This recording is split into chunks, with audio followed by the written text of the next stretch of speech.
जोहार दोस्तों, स्वागत है आप सभी का आपके अपने YouTube चैनल एग्ज़ाम व्यूवर्स में और आपके अपने ऑनलाइन प्लेटफॉर्म एग्ज़ाम व्यूवर्स में। तो चलिए आज हम लोग पढ़ने वाले हैं खोरठा लोक कथा।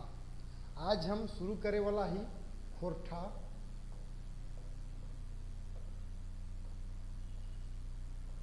लोक कथा। ठीक है, जो नवा सिलेबस आयल है JSSC CGL के, एकरा में हमीन के पढ़े के खोरठा लोक कथा आ टोटल 10 गो लोक कथा पढ़े के है। जो सिलेबस में दियल गेल है, पिछला क्लास के सिलेबस डिस्कशन में हम सिलेबस के डिस्कशन कर चुकल ही। तो बिना देर करल शुरू करबे। आज के जे टॉपिक हम ले ही खोरठा लोक कथा, ओकरा शुरू करबे। एक खोरठा लोक कथा के थोड़ा सा परिचय भी जरूरी है कि आखिर लोक कथा ककरा कहल जाए। तो तुहिन के मालूम हो तो कि साहित्य के बारे में अगर बात करल जाए तो साहित्य जो हवे है ना, साहित्य के बारे में अगर बात करल जाए तो साहित्य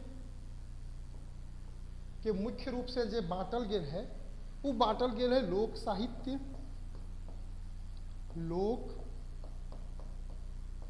साहित्य और शिष्ट साहित्य। शिष्ट साहित्य में बांटल गेल है। ठीक है, लोक साहित्य के मुख्य रूप से दो गो वर्ग में बांटल जा है, लोक साहित्य और शिष्ट साहित्य। ठीक है, अगर हम बात करिए लोक साहित्य के तो लोक साहित्य वैसन साहित्य के कहल जा है जे अलिखित हवे है, जे लिखल ना रहे है। ये की हवे है? अलिखित। अलिखित। वहीं शिष्ट साहित्य के बारे में अगर बात करल जाए तो ये लिखित होता है। समझ गए? लोक साहित्य के जो रचनाकार होते हैं वो अज्ञात होते हैं, इसमें रचनाकार नहीं होता है और इस साहित्य का रचनाकाल भी मालूम नहीं होता है। वहीं शिष्ट साहित्य में रचनाकार होते हैं, इसका रचना के बारे में जानकारी मिलती है और ये लिखित रूप में इसका विकास होता है। वहीं लोक साहित्य के बारे में अगर बात किया जाए तो लोक साहित्य जो है ये अलिखित रूप में मिलता है और इसका जो विकास होता है वो मौखिक रूप से होता है। इसका विकास मौखिक रूप से, यानी मौखिक रूप से अगर विकास हवे है लोक साहित्य के। तो लोक साहित्य के ही एगो भाग है के लोक कथा। इसी का एक भाग है क्या? लोक कथा। यानी लोक कथा जो है लोक साहित्य का ही एक वर्ग है। ऐसे लोक साहित्य कैसन साहित्य कहल जाए तो लोक साहित्य लौकिक साहित्य हवे है, वैसन लोक जो आधुनिक सभ्यता से अभी भी अपरिचित है। और लोक साहित्य में जीवन दर्शन भेटा है और मनुष्य के जीवन के इस साहित्य प्रतिबिंबित करे है। इस साहित्य ओकर प्रतिबिंब बतावे है। कौन साहित्य? लोक साहित्य। और जे भाषा के अपन लोक साहित्य हवे है वो भाषा के तनी बेसी समृद्ध मानल जाए। तो खोरठा का लोक साहित्य जो है काफ़ी समृद्ध है और लोक साहित्य के जो भिन्न भिन्न वर्ग है, चाहे वो लोकगीत हो, चाहे वो लोक कथा हो, चाहे वो लोक गाथा हो, चाहे वो लोक नाट्य हो, इन सभी चीज़ों में या प्रकृति साहित्य के बारे में आप बात कर लें, इन सभी चीज़ों में हमारा खोरठा का जो लोक साहित्य है वो काफ़ी समृद्ध है। समझ गए? तो देखिए एक कॉन्सेप्ट बता दिए, ज़्यादा डीप में यहाँ जानने का जरूरत नहीं है। अब इसी का एक भाग है आपका लोक कथा। लोक साहित्य का ही एक भाग है लोक कथा। लोक साहित्य का जो एक वर्ग है लोक कथा, इस लोक कथा को, खोरठा लोक कथा को सुन कहानी भी कहल जा है। सुन कहानी।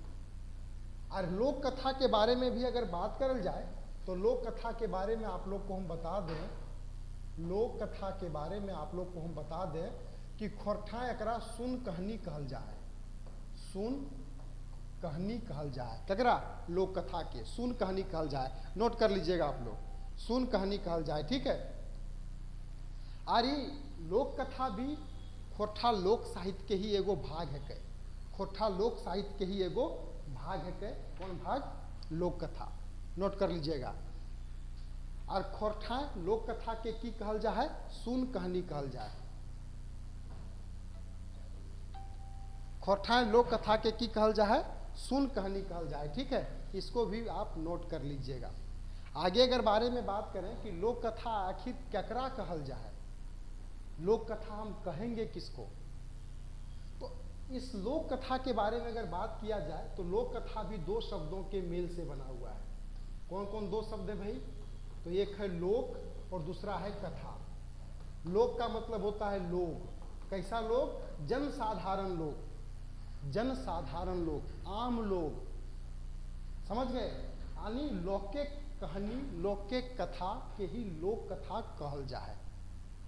लोगों के कहानियों को, लोगों के कथा को, या लोगों के द्वारा कहे गए कहानियों को, लोगों के द्वारा कहे गए कथा को ही लोक कथा कहा जाता है। और इस लोक कथा में दो लोगों का होना काफ़ी जरूरी है, एक कहने वाले का और एक सुनने वाले का।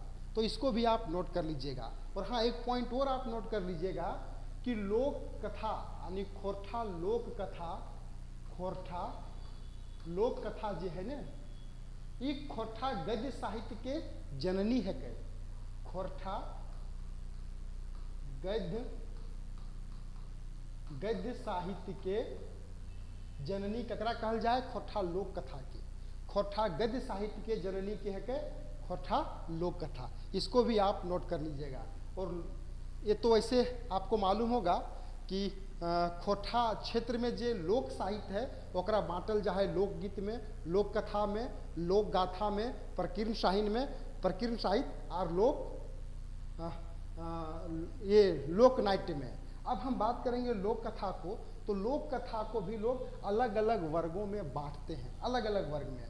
अगर हम बात करें लोक कथा का वर्ग, लोक कथा का वर्ग के बारे में अगर बात करें तो ये भी आप नोट कर लीजिएगा कि आकार के आधार पे भी इसको बांटा जाता है, छोट कहानी, बड़ कहानी।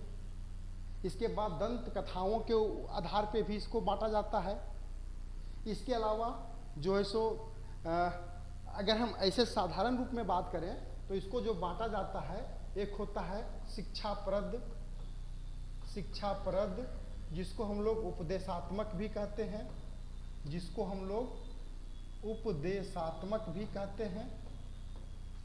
दूसरा अगर आप बात करें तो पशु पक्षी से संबंधित भी लोक कथा होता है, पशु पक्षी से संबंधित भी होता है। इसके अलावा अगर बात कीजिएगा तो सामाजिक भी इसमें होता है, सामाजिक लोक कथा भी होता है। आगे अगर आप बात कीजिएगा शिक्षाप्रद, पशु पक्षी से संबंधित, सामाजिक, पर्व त्यौहार से संबंधित, पर्व त्यौहार से भी संबंधित लोक कथाएँ होती हैं। खोरठा लोक कथा में एक उपदेश छुपल रहे है, ये एक शिक्षाप्रद भी मैंने शिक्षा भी दे काम करे है, संगे संगे पशु पक्षी से भी ताल्लुक रखे है। एक अलावा सामाजिकता भी खोरठा लोक कथा में देखल जा है और पर्व त्यौहार से भी संबंधित लोक कथा प्रचलित है। एक अलावा मनोरंजन के उद्देश्य से भी खोरठा लोक कथा बचकल जा है और कहल जा है। तो ये मुख्य रूप से 5 गो खांधाई में हम इन खोरठा लोक कथा के बांटो ही। और शिवनाथ प्रमाणिक जी भी 5 गो खांधाई में खोरठा लोक कथा के बांटले हैं, शिक्षाप्रद, पशु पक्षी से संबंधित, सामाजिक, पर्व त्यौहार और मनोरंजन। अगर आप बात कीजिए शिक्षाप्रद से तो आज ये कहानी तो इनके हम पढ़वे वाला ही खोरठा लोक कथा में धनक धधैनी यानी जकर से कुछ शिक्षा मिले है, जकर से जीवन में कुछ शिक्षा मिले है ओकरा कहल जा है शिक्षाप्रद। पशु पक्षी से संबंधित में अगर बात करबे तो तोहिन के मालूम होता गुड्डू पुची रानी और कौआ, ये भी तोहिन के पढ़े हो। सामाजिकता के बारे में अगर बात करल जाए तो नाग गोतर एक लोक कथा खोरठा में है। एकर अलावा अगर पर्व त्यौहार से बात करल जाए तो धर्मा कर्म के पर्व में जे कहानी सुनवल जा है कर्मा और धर्मा के। एकर अलावा मनोरंजन के उद्देश्य से अगर बात करल जाए तो बाभन और भूत वगैरह जो लोक कथा है वो हमिन देखबे।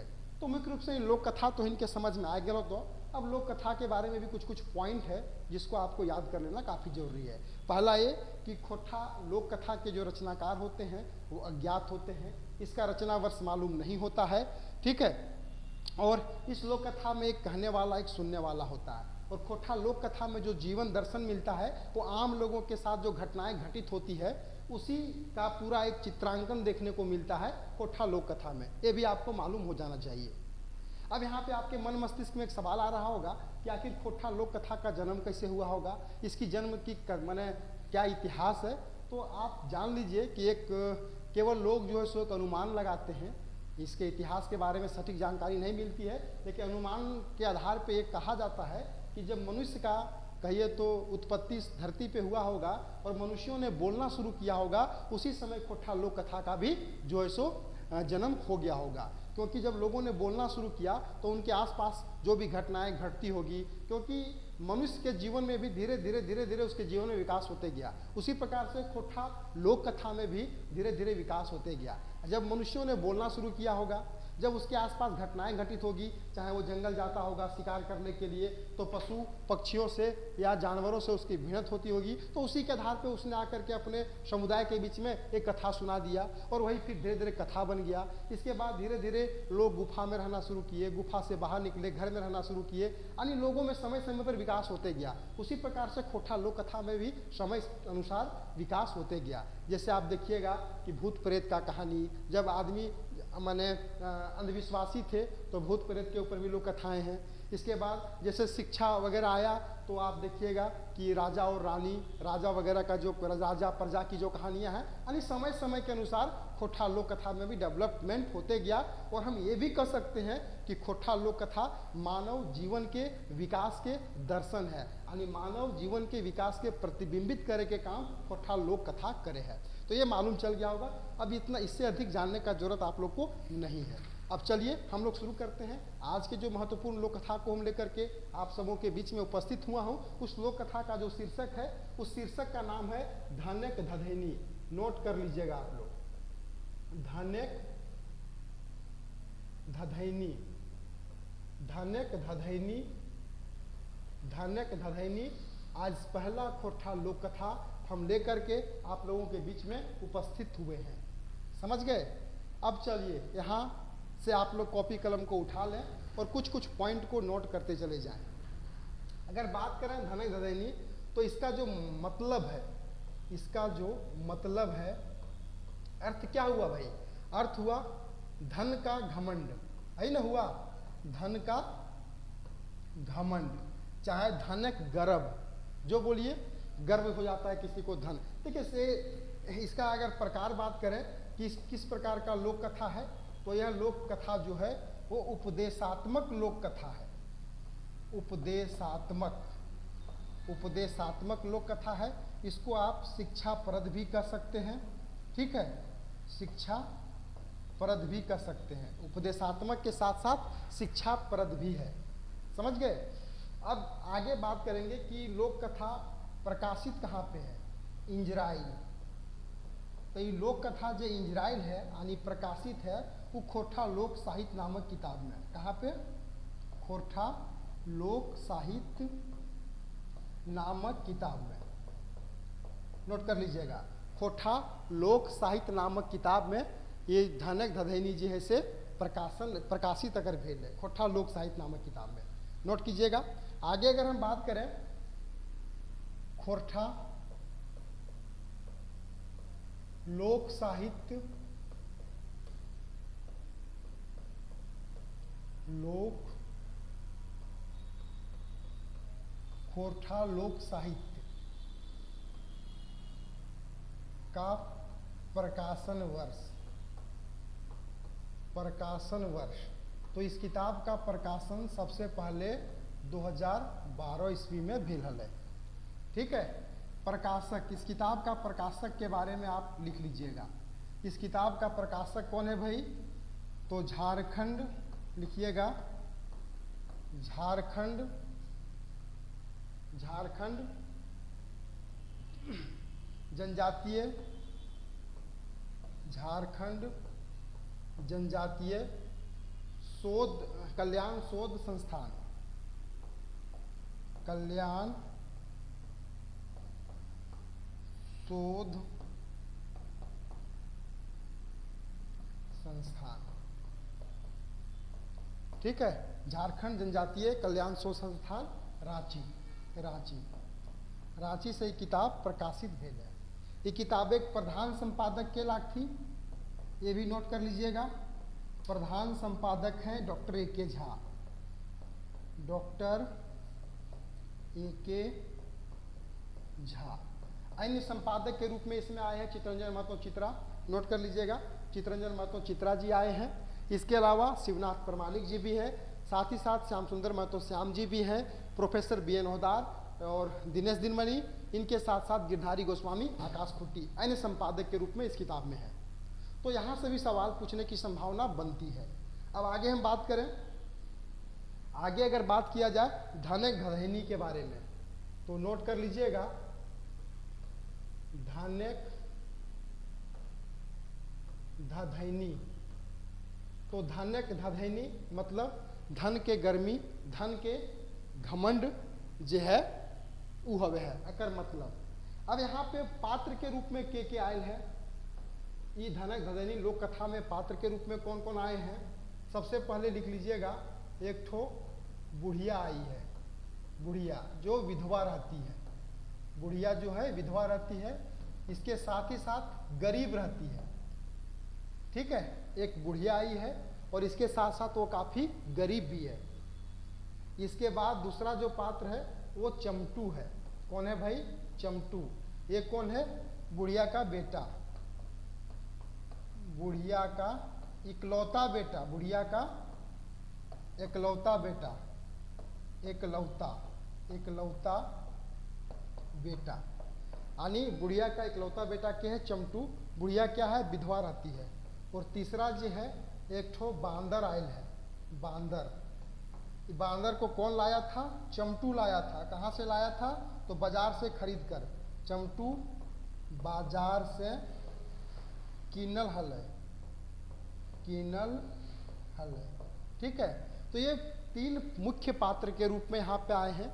इसके अलावा चर्चा मिलता है चमटू की बहू का भी और एक राजा का भी चर्चा मिलता है, लेकिन वो क्लियर नहीं है यहाँ पे। तो ये पात्र को आप याद कर लीजिए कि एक बुढ़िया, चमटू और चमटू के साथ साथ बांदर, ये धनक धधैनी लोक कथा के पात्र थे, ठीक है। यहाँ तक आप नोट कर लीजिए। चलिए अब आगे हम लोग बढ़ते हैं। आगे अगर बात किया जाए तो हम लोग शुरू करते हैं इस लोक कथा के सारांश को। आखिर इस लोक कथा को जानना क्यों जरूरी है, पढ़ना क्यों जरूरी है, और पूरे लोक कथा का 2-3 लाइन में इसका क्या अर्थ निकल करके सामने आ रहा है, ये लोक कथा हम इनके किस शिक्षा दिए है ओकर बारे में जाने के दरकार है। तो ये लोक कथा से मतलब ही निकले है कि आदमी के समय सदैव एक जैसा ना रहे हैं।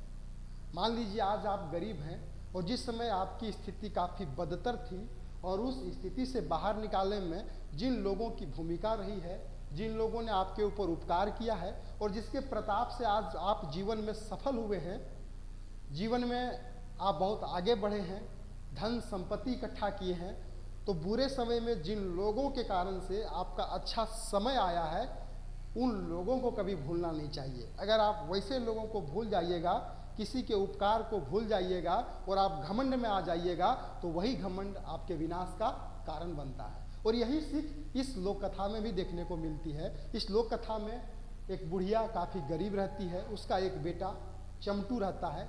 बड़ा ही फूस वाला छप्पर वाला घर इन लोग का था, झोपड़ी नुमा घर हम कह सकते हैं।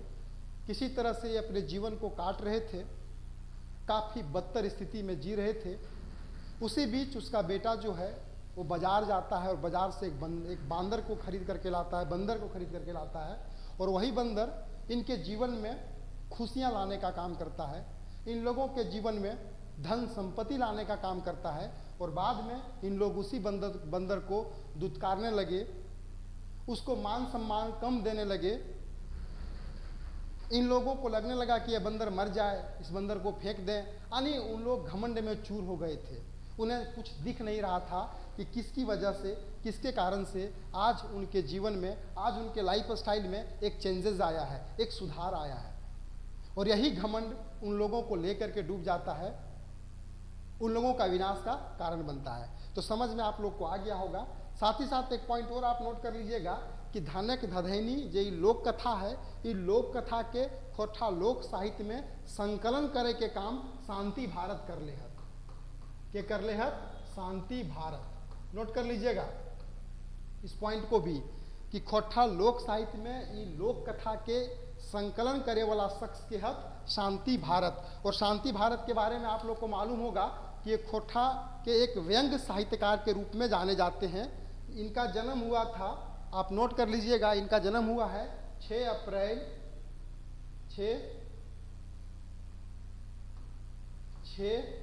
अप्रैल 1965 को 6 अप्रैल 1965 को इनका जन्म हुआ है। कहाँ? तो बोकारो के पास एक गांव है चौफांद गांव में इनकर जन्म भेल है। ठीक है। और अखन ही काम करो हथी कहाँ पे? तो बोकारो स्टील प्लांट में ही काम कर रहे हैं। ठीक है। बीए तक पढ़ाई किए थे, बाद में ये एमबीए भी किए थे। और इनके पिता का नाम कुंजू महतो, नोट कर लीजिएगा। शांति भारत के पिताजी का नाम कुंजू महतो। सवाल पूछा जा सकता है। और माय के नाम जो है रत्नी देवी। इनकर माय के नाम की हल? इनकर माय के नाम रत्नी देवी, नोट कर लीजिएगा, रत्नी देवी। कुंजू महतो बापे के नाम और माय के नाम रत्नी देवी। पॉइंट को नोट कर लीजिएगा। ठीक है। इसके अलावा ये 1990 ईस्वी से बोकारो स्टील प्लांट में काम कर रहे हैं। इनके कृति के बारे में अगर बात किया जाए, इनका कृति तो खोरठा एकांकी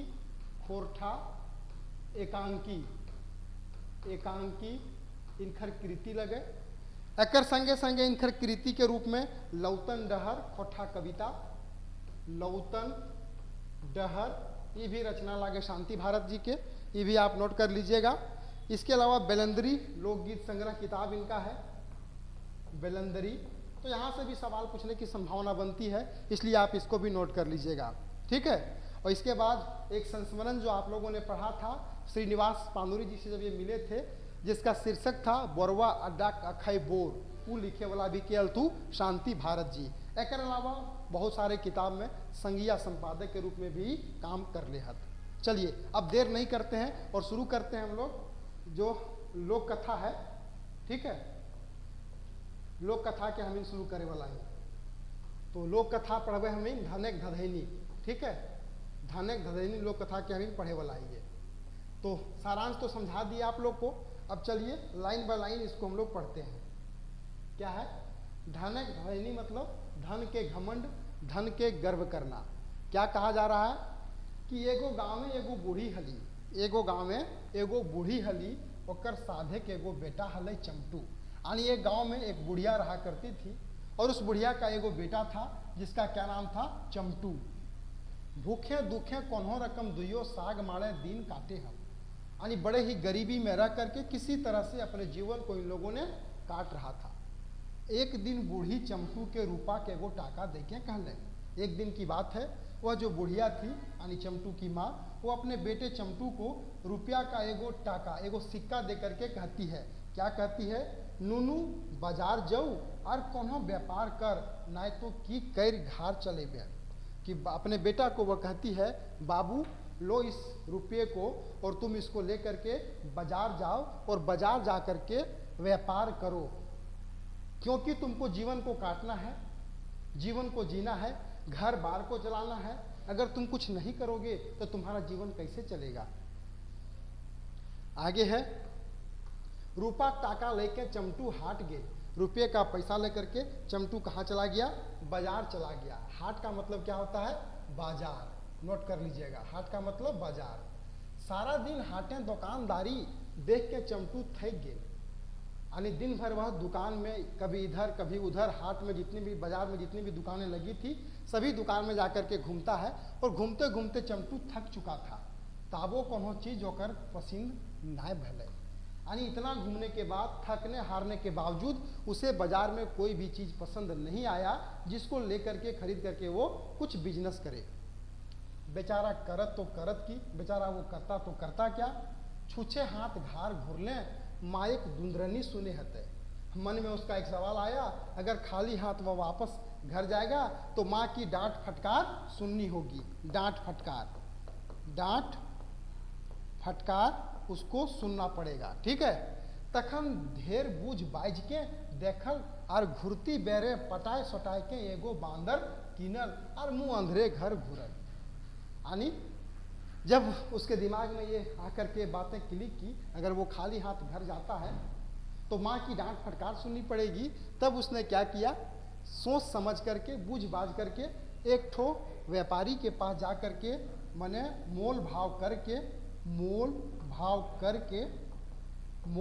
करके क्या करता है? एक बंदर को खरीद लेता है। किनल का मतलब क्या होता है? खरीदना।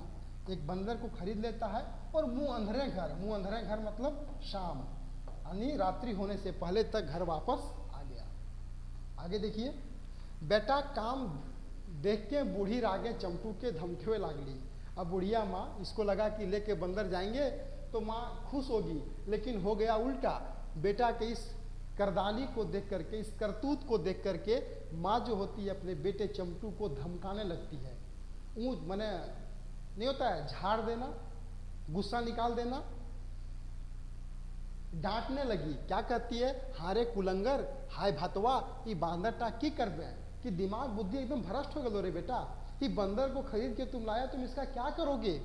यह लूरी तो बप्पा ढोक्सा आधे दिने टिंगरे लो, कि यही तो लूर लक्षण तुम्हारे पिताजी का था, जो जीवन को भी जी भी नहीं पाया और आधे उम्र में टिंगर गया, और तुम भी उसी रास्ते में चल पड़े हो। इतना तो हूँ सही डहर धर लें, इतना कही के छमक भीतर भाटे ढुकली, यानी तुम भी इसी रास्ते को पकड़ लिए हो, बाप के रास्ते को पकड़ लिए हो। और इतना कह करके वह जो बुढ़िया थी वो घर के अंदर गुस्से से चली गई। बेचारा चमटू तो सुखाए गए। माँ के इस डांट फटकार को सुन करके चमटू क्या होता है, अंदर से नहीं होता आदमी सूख जाना, वो सूख गया। एक तो सारा दिन भूखे प्यास है, एक तो पूरे बाजार में वो भूखे प्यास से इधर से उधर दौड़ रहा था।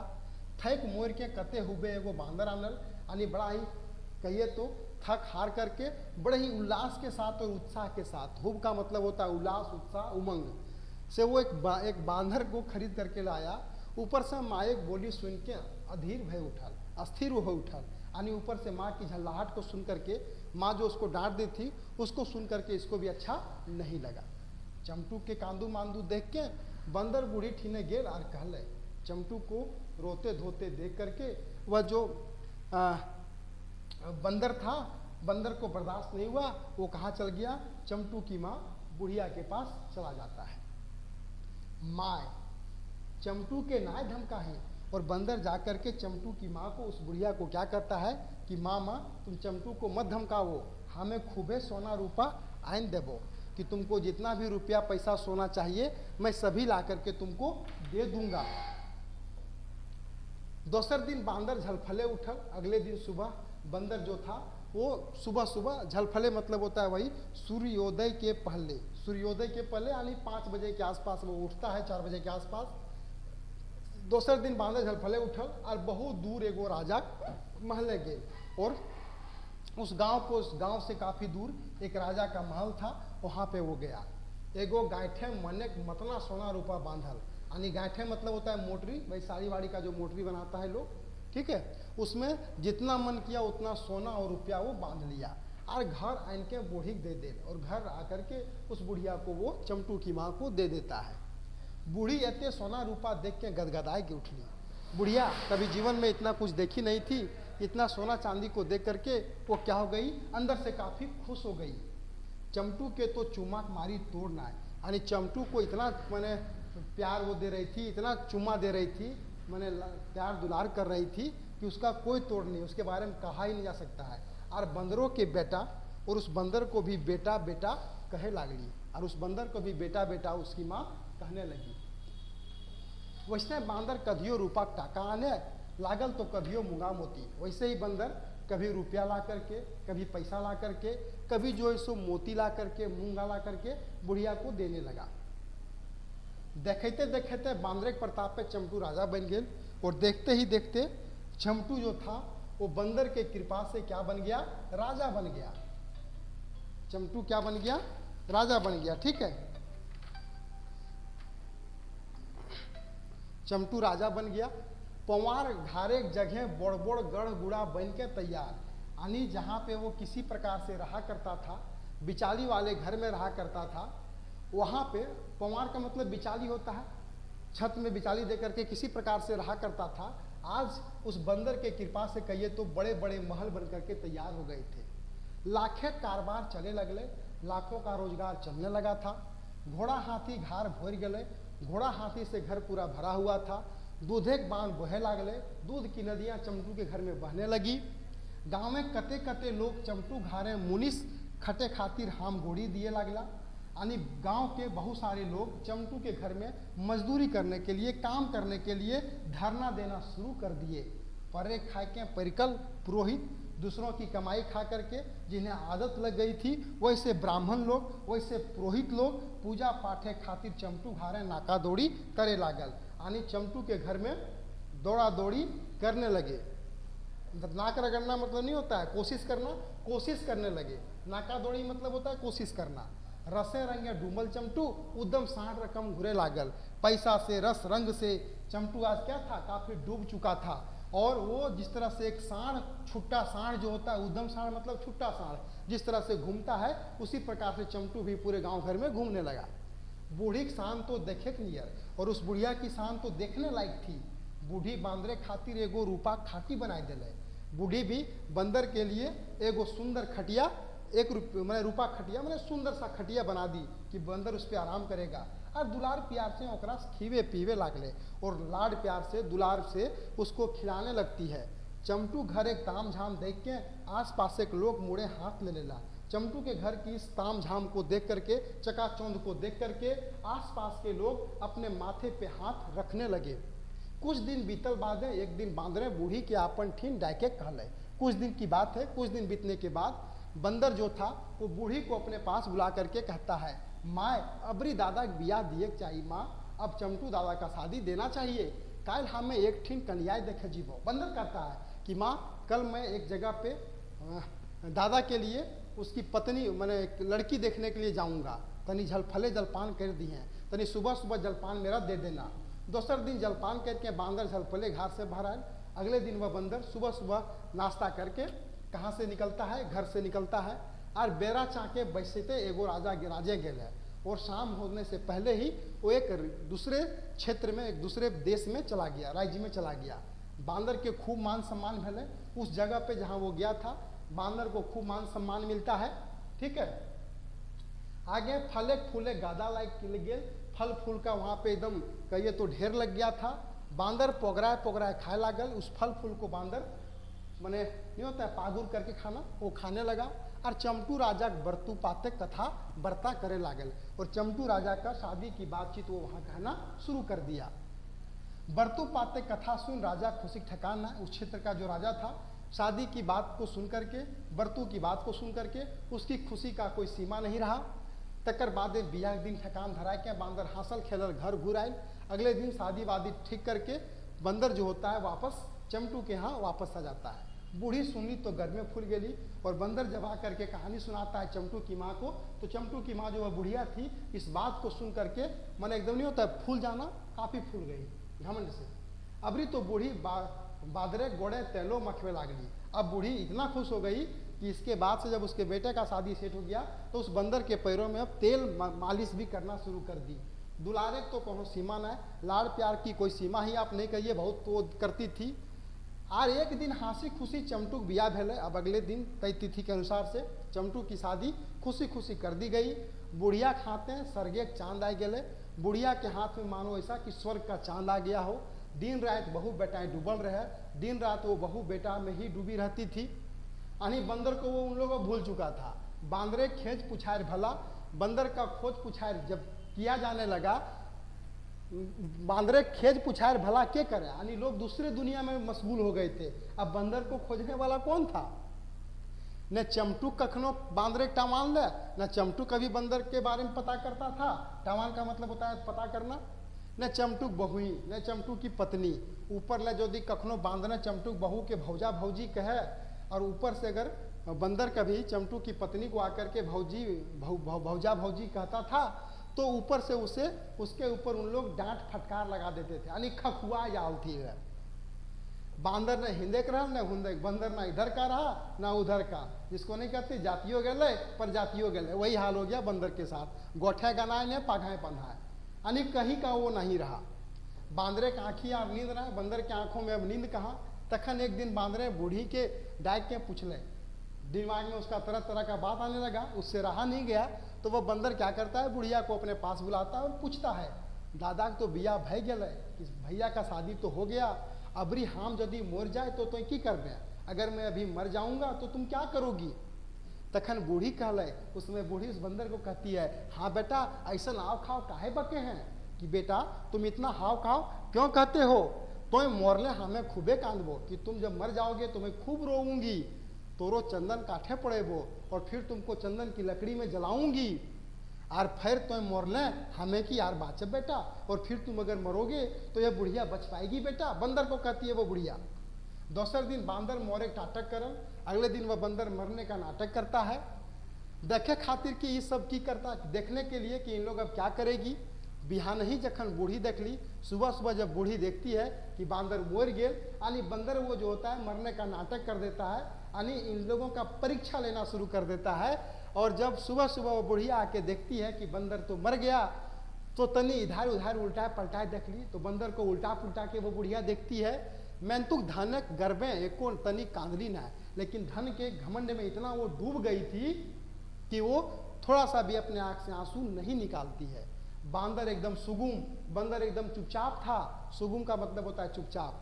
बूढ़ी नाकवा आरो दायत के चमटू के डाकली और कहली, बुढ़िया नाक को इसे पकड़ करके अपने बेटा को बुलाती है और कहती है, एहो देखी बेटा बांदरा मोरलौ रे, कि देखो बेटा देखो बंदर तो मर गया। जो एगो पवार डोराए बाके खेते बांटे फेंक देवी, ने तो गमकतो कि लो इसको रस्सी से बांध करके उधर खेत तरफ फेंक दो, नहीं तो यह बंदर महकेगा, थोड़ा दूर जाके फेंकना। इस सब बात सुन के बांदरे गोडे के लहर मगजे फूटल। ये बात सुन करके बंदर का जो पैर के नीचे तलवा का जो लहर था वो कपार में पहुंच गया, यानी बंदर काफी गुस्सा हो गया। मन करल, उसके मन में यही बात आया कि भाग्य बूढ़ी कते तेज, वो गिला खाली छेप कर रही कि वो सब तुम कहानी लंबा लंबा करती थी, तेल में मालिश करती थी, लाड प्यार करती थी, वो केवल तुम्हारा नाटक था। अच्छा अबरी बुझेबो, रुको बहुत जल्द मैं तुम्हें समझाऊंगा। दौड़ा दौड़ी चमटू बांदर गोड़े डोरा बांधल, जल्दबाजी से चमटू आकर के बंदर के पैर में रस्सी को बांधता है और टानल घिसरवल खेत बाटे फेंक आए और खींच उच करके घिसिया उसिया करके खेत तरफ फेंक दिया। बांदर कोनो रकम मायगो बाप गो करी उठल, बंदर किसी तरह से मायगो बाप गो करके उठता है। तब तक मुंह अंधेरा भय गए, तब तक शाम हो चुकी थी। बांदर एगो तितकी लेके, बंदर एको माने अगरबत्ती टाइप का कहिए तो तितकी छोटा आग ले करके क्या करता है, चमटू गढ़े आग लगा दे, चमटू के महल में जाकर के आग लगा देता है। सभी पोड़ के मोर गला, सभी लोग जल करके मर गए। बांदर आपन आँख टहना लेके उ देश से परा गेल। बंदर जो है किसी तरह से बच करके उस देश को छोड़ करके भाग गया। यानी संपत्ति का जो घमंड है, उस घमंड को आपने देख लिया कि वह घमंड किस प्रकार से बुढ़िया और उसके परिवार के लिए विनाश का कारण बना। यानी जिसके कारण, जिसके मदद से बुढ़िया और चमटू के जीवन में सुधार आया, जीवन में उन लोगों ने काफ़ी धन संपत्ति को देखा। उस संपत्ति को जब इन लोगों ने बर्दाश्त नहीं कर पाया, जब इन लोग घमंड में डूब गए, तो वही घमंड जो है उसके विनाश का कारण बना, जिसके कारण से आज उन लोग इतने बड़े व्यक्ति बन चुके थे, अमीर बन चुके थे, वही उसी व्यक्ति को इन लोगों ने भुला दिया। यानी सच्चाई भी यही है कि जीवन में जो आपको मदद करता है, कम से कम उसको याद रखना चाहिए। समझ गए ना, उसको याद रखना चाहिए। यानी जीवन में कहीं ना कहीं एक सीख देती है, या जो लोक कथा है कि कभी भी किसी के मने कहिए तो जब कोई आपको मदद करता है तो उसके मदद को, उसके उपकार को, उसके भलाई को कभी जीवन में भूलना नहीं चाहिए। और कभी भी मने पैसे की गर्मी कहिए, चाहे धन संपत्ति के घमंड में आदमी को नहीं रहना चाहिए, क्योंकि ना दिन खराब होते देर लगता है और ना ही दिन अच्छा होते देर लगता है। ये जीवन है, जीवन में सुख दुख हमेशा आते जाते रहता है, और इसी सुख दुख में जो आदमी बैलेंस बना करके रहता है वो जीवन में कभी निराश नहीं होता है। तो चलिए, आज हम लोगों ने देखा खोटा लोक कथा, बड़ा ही महत्वपूर्ण लोक कथा धनक धनी को। तो आज के क्लास को हम लोग यहीं पे समाप्त करते हैं। धन्यवाद आप सभी का। अगर यह क्लास आप लोग को अच्छा लगा होगा तो प्लीज़ इस क्लास को शेयर जरूर कर दें। धन्यवाद पुनः एक बार आप सभी को।